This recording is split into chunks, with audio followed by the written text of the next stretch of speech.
My name is Elena. I'm 43, and if I were to sum up my life in one word, it would be predictable. My days are a series of routines: morning coffee at the kitchen table, work at my desk, evenings spent reading or watching the same old movies I've seen 100 times. It's not a bad life, just quiet. Sometimes too quiet. Last Tuesday started like any other. I'd finished my work early and decided to stop by the small cafe near my apartment. It's the kind of place where nothing really happens, which is why I like it. I brought my book with me, fully intending to lose myself in its pages, but as soon as I stepped inside, my plans unraveled. He was there. I didn't know his name, but I noticed him right away. He sat by the window, sunlight streaming through the glass and catching on his features. He had an easy confidence, a casual charm that seemed completely unintentional. His hair was slightly messy, and the way he smiled at the waitress made my stomach flip in a way I hadn't felt in years. I tried to focus on my book, but my eyes kept wandering back to him. There was something magnetic about the way he carried himself, as if the world around him moved just a little slower. For the first time in a long while, I felt alive. That sounds dramatic, doesn't it? But it's the only way I can describe it. I stayed longer than I meant to, watching him in small, stolen glances. I told myself I was just curious, but deep down, I knew it was more than that. When he finally stood to leave, I felt a pang of disappointment, followed by something unexpected, a spark of boldness.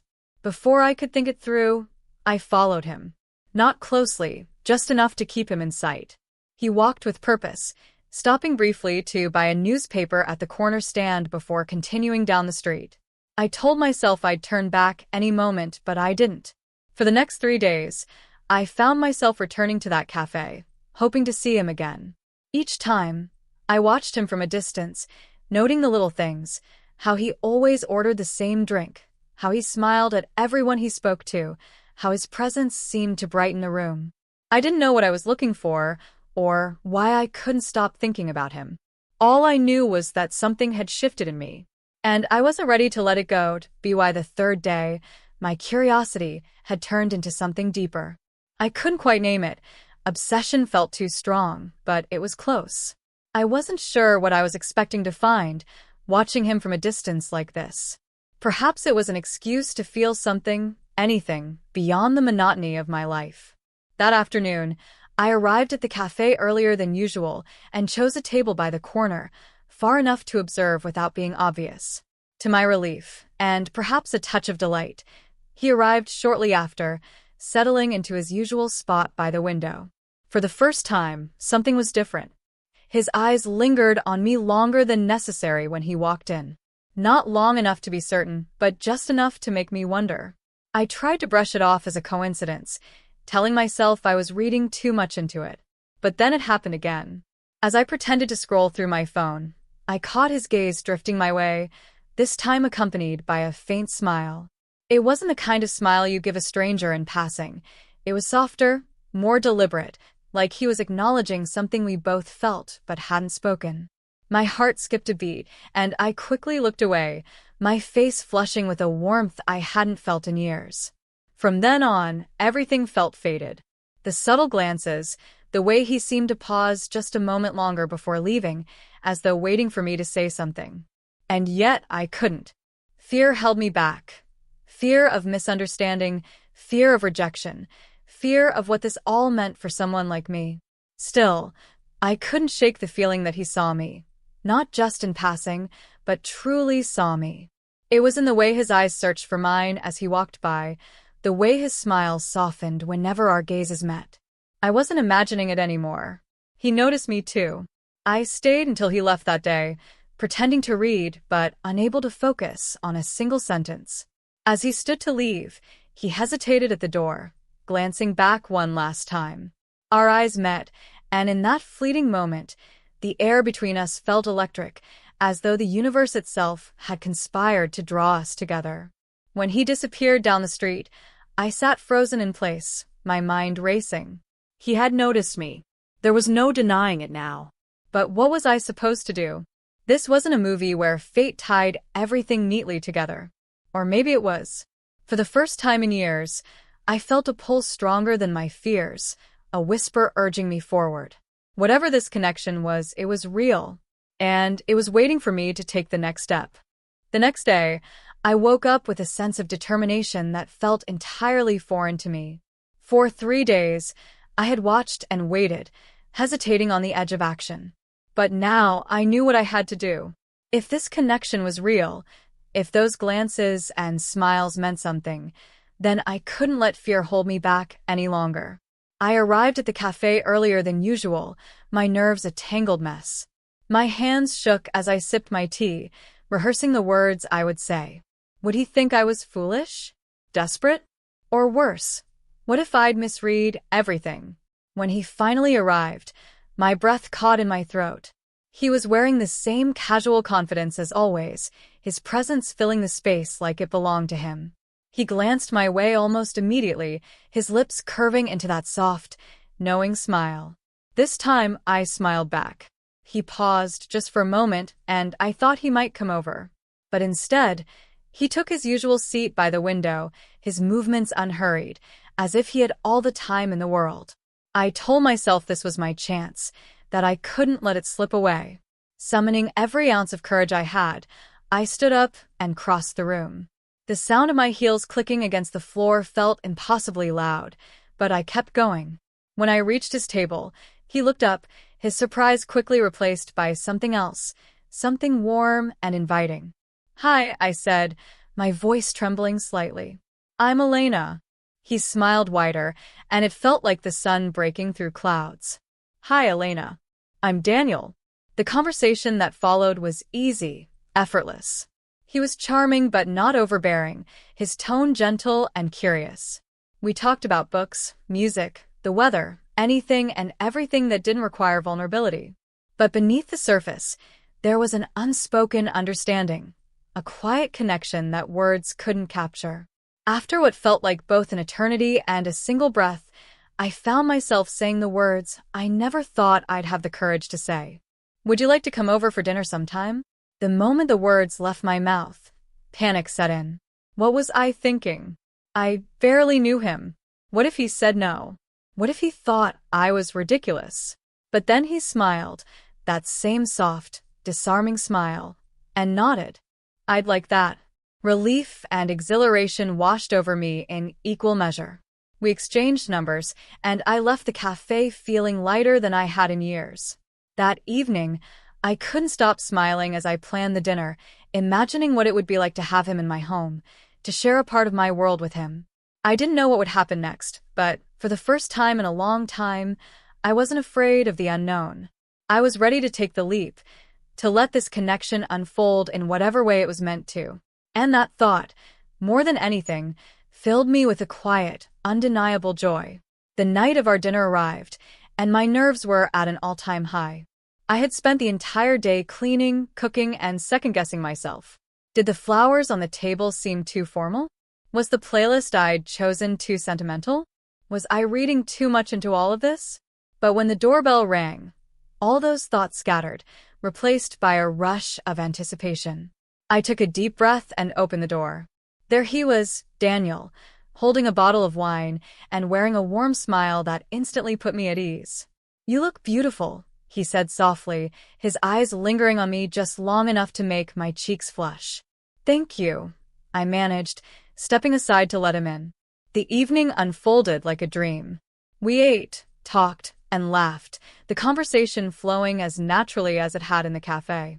He asked about my favorite childhood memories, my travels, my dreams.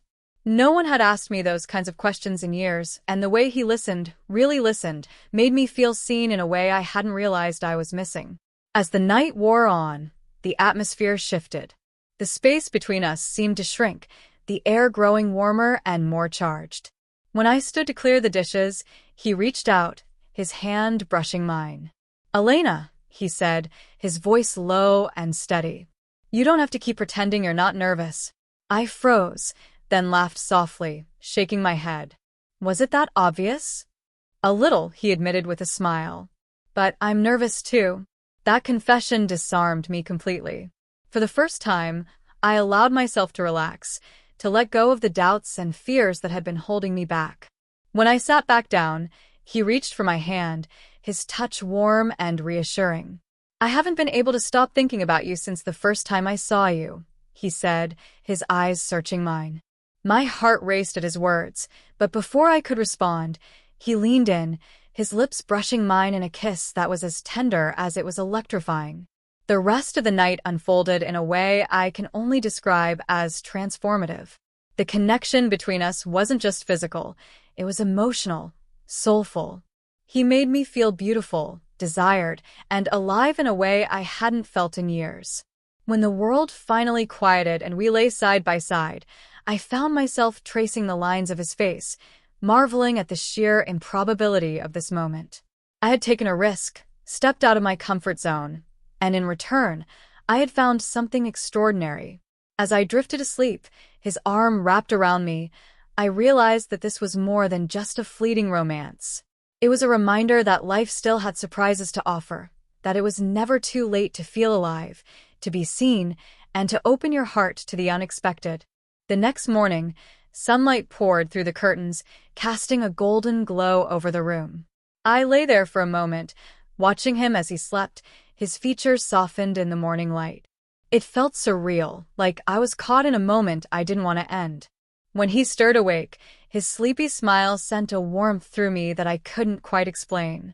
We shared coffee at my kitchen table, the conversation light but meaningful, as if neither of us wanted to break the fragile intimacy that had formed between us.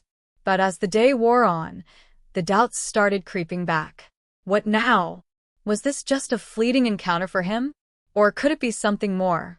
The age difference loomed in my mind, an unspoken barrier that I was terrified he might one day see as insurmountable. I didn't voice these fears, but he seemed to sense them. Before he left, he turned to me, his expression serious but kind. "Elena," he said, his voice steady. "I don't know where this is going, but I know how I feel about you. Let's not let anything else get in the way of that, okay?" His words stayed with me long after he'd gone. They were both a reassurance and a challenge, a reminder that I had to stop letting my fears dictate my choices. Over the following days, we began to see each other more often. It wasn't always easy. I caught myself overthinking every small interaction, wondering if I was doing the right thing. But each time we were together, those fears faded, replaced by something far more powerful, the joy of being with someone who truly valued me. There were moments of doubt, of course. Friends raised their eyebrows when I mentioned him, their skepticism thinly veiled behind polite smiles. I overheard whispers at the cafe when we walked in together, and the looks we received weren't always kind. But Daniel never wavered. He stood beside me with unwavering confidence, his actions constantly reminding me that what we shared was real. Slowly, I began to let go of the need for external validation. The opinions of strangers couldn't hold a candle to the way he made me feel, alive, cherished, and more myself than I had been in years. One evening, as we sat on my couch, sharing a bottle of wine and laughing over a silly story he'd told, I realized how much my life had changed in such a short time. I was no longer the woman who quietly blended into the background, content with the safety of routine. I was living boldly, embracing the unknown, and opening my heart in ways I never thought I could again. For the first time in years, I wasn't just existing. I was living. And it was all because I had taken a chance. On him, yes, but more importantly, on myself. It's strange, the way love works. It doesn't announce itself with grand gestures or dramatic moments. Sometimes, it sneaks up on you quietly, in the spaces between ordinary moments. That's how it was with Daniel and me. We didn't need the world to see us for what we were. We didn't need approval or validation. We had each other, and that was enough. I think about love differently now, differently than I ever did before. The fear that once held me captive, the worry about what others thought, those feelings no longer control me. The world might have its judgments, its expectations of what a relationship should look like, but what matters most is how we feel. Daniel has taught me that love isn't bound by age or time. It's simply bound by two souls that find each other. I no longer see the lines on my face as something to hide, but as a testament to the life I've lived, the wisdom I've gained. In his eyes, I see beauty in every wrinkle, every gray hair.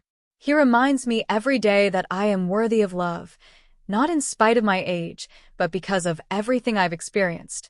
The path we've walked together hasn't always been easy. There have been moments of uncertainty when I questioned whether I was being foolish, whether I was daring to dream too big. But each time, Daniel's presence has been a constant reassurance. He doesn't ask for perfection, he simply asks for me. And so, I find myself embracing this love with open arms, not just for him, but for the woman I've become in his presence. This relationship, this connection, has been my awakening, my rediscovery of myself. In him, I've found a reflection of the woman I am today, stronger, braver, and more willing to take risks than I ever was before.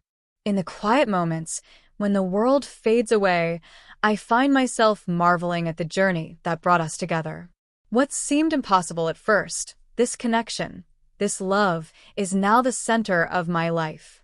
And I realize finally that I've been waiting for this all along, waiting for someone who could see me for who I truly am. I no longer need to hide behind the walls I built around myself. With him, I am free. And that freedom, that unexpected joy, has become the most beautiful part of my life. I've learned that it's never too late to take a leap of faith, to fall in love, and to live the life you were always meant to live. And with Daniel, I finally feel like I'm living it.